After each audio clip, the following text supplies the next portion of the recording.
वहीं कानपुर में खाकी के दामन पर एक बार फिर से दाग लगा है, जिसने पूरे पुलिस महकमे को हिलाकर रख दिया है। दरअसल शहर में लंबे समय तक तैनात रहे डीएसपी ऋषिकांत शुक्ला पर 100 करोड़ रुपए की अवैध संपत्ति जमा करने का भी संगीन आरोप लगा है और ये पूरा मामला सामने आते ही शासन में हड़कंप मच चुका है। आनन फानन में डीएसपी को फिलहाल सस्पेंड किया गया।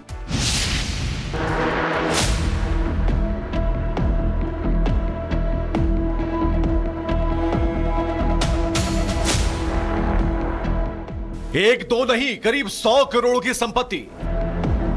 एक दो तीन नहीं, बल्कि कई आलीशान दुकानें,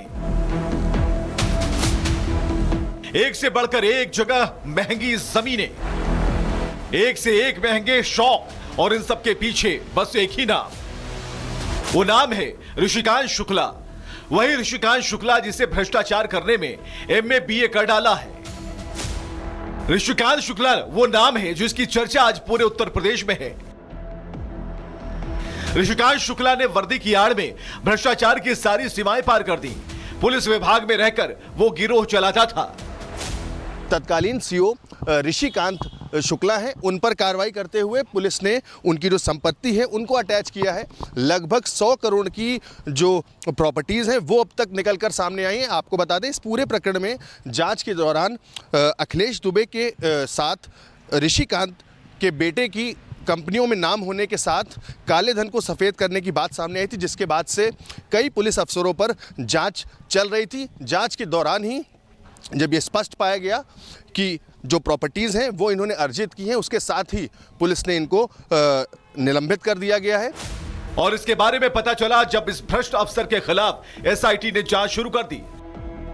असल में मामला प्रेम मनोहर शुक्ला की शिकायत से जुड़ा है, जिसने ऋषिकांत पर संगीन आरोप लगाए। जमीन के सौदे में धोखाधड़ी, रंगदारी, पैसों के लिए धमकी देने जैसे बड़े आरोप लगाए गए। विवाद जमीन के एक टुकड़े को लेकर था, जिसकी तत्कालीन कीमत 5 करोड़ रुपए थी। इसी जमीन वाले केस ने सारी पोल खोल कर रख दी।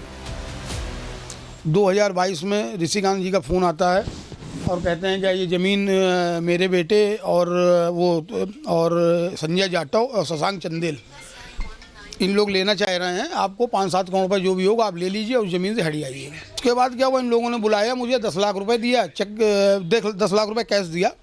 अब बोला कि आपको 5.5 करोड़ रुपये मैं अभी दे रहा हूँ गाड़ी में चल के रजिस्ट्री ऑफिस के बाहर।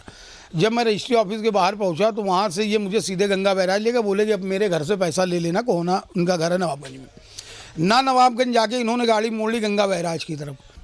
सभी लोग वहाँ पर मौजूद थे और उन्होंने हमसे कहा कि ज़मीन तो हो गई है, पैसा क्या करोगे? पैसा 10 लाख रुपये मिल गया, बाकी तो हमने भाई साहब ये आप गलत कर रहे हो, ये हमसे साइन भी आपने करा लिया और ये सब अच्छी बातें नहीं है। तो दबाव देने लगे, इनकाउंटर कर देंगे, ये कर देंगे, वो कर देंगे। 22 इनकाउंटर है मेरे, और कानपुर शहर में तुम मेरे विषय में जानते हो।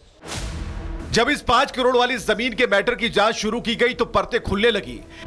एसआईटी की जांच में यह बात सामने आई कि इसी वर्दी वाले शुक्ला ने अपने परिवार, साझेदारों और करीबी साथियों के नाम पर करीब 100 करोड़ रुपए की संपत्ति खड़ी की। इससे ऋषिकांत के संबंध माफिया गुंडों से थे, तभी इसने इतना काला पैसा जुटाया और इसके संबंध थे अखिलेश दुबे से। वही अखिलेश दुबे जो अभी जेल में बंद है। अखिलेश दुबे पर आरोप है कि वो रंगदारी वसूलता था, झूठे पॉक्सो के मुकदमे दर्ज कराने की धमकी देता था। अखिलेश दुबे पर करोड़ों रुपए रंगदारी वसूलने का आरोप है। पिछले महीने ही पुलिस ने अखिलेश दुबे को गिरफ्तार किया। इसके बाद उसका साथ देने वाले पुलिस वालों की कुंडली खुली, जिसमें ऋषिकांत शुक्ला का नाम भी सामने आया। पुलिस कमिश्नर कानपुर नगर की रिपोर्ट में यह बात सामने आई कि दुबे का कुछ पुलिस अधिकारियों और अन्य विभागों से गठजोड़ है। ऋषिकांत शुक्ला के बारे में पता चला कि उसकी घोषित आय से कई गुना ज्यादा कीमत की है।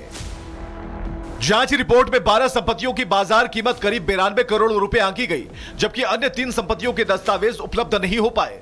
जिस ऋषिकांत ने इतनी संपत्ति बनाई, आइए उसकी प्रोफाइल पर भी नजर डालते हैं। ऋषिकांत शुक्ला करीब 100 सालों तक कानपुर में रहा। ऋषिकांत कानपुर में दारोगा के पद पर तैनात रहा। साल 1998 से 2006 और दिसंबर 2006 से 2009 तक इसी दौरान उसकी नजदीकी अखिलेश दुबे से बढ़ी और यहीं से उगाही का खेल शुरू हुआ। अब ऋषिकांत के काले कारनामे दुनिया के सामने हैं और इन्हीं काले कारनामों की वजह से अब ये कभी पुलिस की वर्दी नहीं पहन पाएगा। ऋषिकांत शुक्ला को तत्काल प्रभाव से सस्पेंड कर दिया गया और अभी आगे की तफ्तीश होगी, लेकिन माफिया और गुंडों से गठजोड़ करके इस ऋषिकांत ने पुलिस विभाग को दागदार तो कर ही दिया है। Bureau report, Republic Bharat. वहीं कानपुर में खाकी के दामन पर एक बार फिर से दाग लगा है, जिसने पूरे पुलिस महकमे को हिलाकर रख दिया है। दरअसल शहर में लंबे समय तक तैनात रहे डीएसपी ऋषिकांत शुक्ला पर 100 करोड़ रुपए की अवैध संपत्ति जमा करने का भी संगीन आरोप लगा है और ये पूरा मामला सामने आते ही शासन में हड़कंप मच चुका है। आनन फानन में डीएसपी को फिलहाल सस्पेंड किया गया।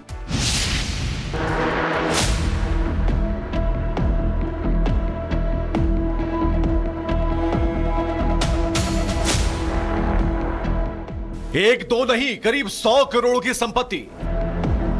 एक दो तीन नहीं बल्कि कई आलीशान दुकानें,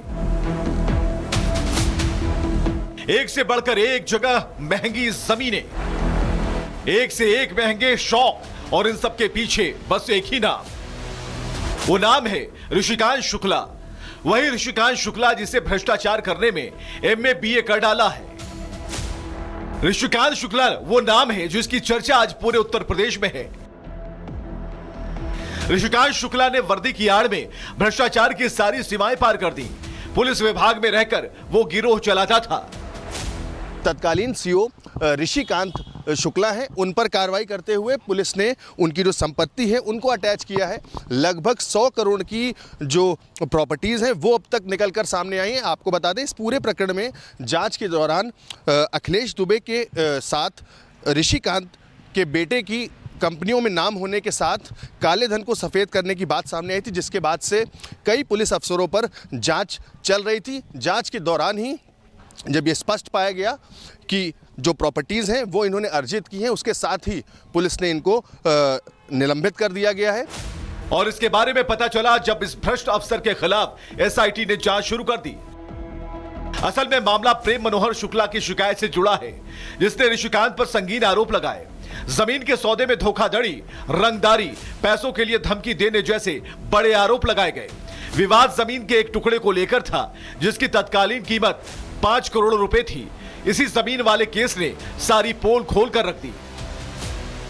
2022 में ऋषिकांत जी का फ़ोन आता है और कहते हैं कि ये ज़मीन मेरे बेटे और संजय जाटव और शशांक चंदेल इन लोग लेना चाह रहे हैं। आपको 5-7 करोड़ रुपए जो भी होगा आप ले लीजिए, उस ज़मीन से हट जाइए। उसके बाद क्या हुआ, इन लोगों ने बुलाया मुझे, 10 लाख रुपए दिया, चेक 10 लाख रुपए कैश दिया।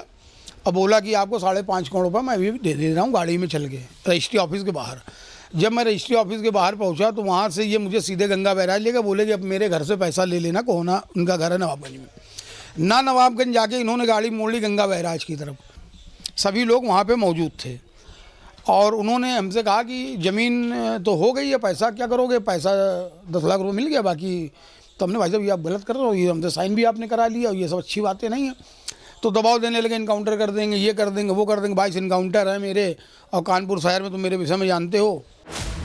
जब इस 5 करोड़ वाली जमीन के मैटर की जांच शुरू की गई तो परतें खुलने लगी। एसआईटी की जांच में यह बात सामने आई कि इसी वर्दी वाले शुक्ला ने अपने परिवार, साझेदारों और करीबी साथियों के नाम पर करीब 100 करोड़ रुपए की संपत्ति खड़ी की। इस ऋषिकांत के संबंध माफिया गुंडों से थे, तभी इसने इतना काला पैसा जुटाया और इसके संबंध थे अखिलेश दुबे से। वही अखिलेश दुबे जो अभी जेल में बंद है। अखिलेश दुबे पर आरोप है कि वो रंगदारी वसूलता था, झूठे पॉक्सो के मुकदमे दर्ज कराने की धमकी देता था। अखिलेश दुबे पर करोड़ों रुपए रंगदारी वसूलने का आरोप है। पिछले महीने ही पुलिस ने अखिलेश दुबे को गिरफ्तार किया। इसके बाद उसका साथ देने वाले पुलिस वालों की कुंडली खुली, जिसमें ऋषिकांत शुक्ला का नाम भी सामने आया। पुलिस कमिश्नर कानपुर नगर की रिपोर्ट में यह बात सामने आई कि दुबे का कुछ पुलिस अधिकारियों और अन्य विभागों से गठजोड़ है। ऋषिकांत शुक्ला के बारे में पता चला कि उसकी घोषित आय से कई गुना ज्यादा कीमत की है। जांच रिपोर्ट में 12 संपत्तियों की बाजार कीमत करीब 92 करोड़ रुपए आंकी गई, जबकि अन्य 3 संपत्तियों के दस्तावेज उपलब्ध नहीं हो पाए। जिस ऋषिकांत ने इतनी संपत्ति बनाई, आइए उसकी प्रोफाइल पर भी नजर डालते हैं। ऋषिकांत शुक्ला करीब 100 सालों तक कानपुर में रहा। ऋषिकांत कानपुर में दारोगा के पद पर तैनात रहा। साल 1998 से 2006 और दिसंबर 2006 से 2009 तक इसी दौरान उसकी नजदीकी अखिलेश दुबे से बढ़ी और यहीं से उगाही का खेल शुरू हुआ। अब ऋषिकांत के काले कारनामे दुनिया के सामने हैं और इन्हीं काले कारनामों की वजह से अब ये कभी पुलिस की वर्दी नहीं पहन पाएगा। ऋषिकांत शुक्ला को तत्काल प्रभाव से सस्पेंड कर दिया गया और अभी आगे की तफ्तीश होगी, लेकिन माफिया और गुंडों से गठजोड़ करके इस ऋषिकांत ने पुलिस विभाग को दागदार तो कर ही दिया है। Bureau report, Republic Bharat.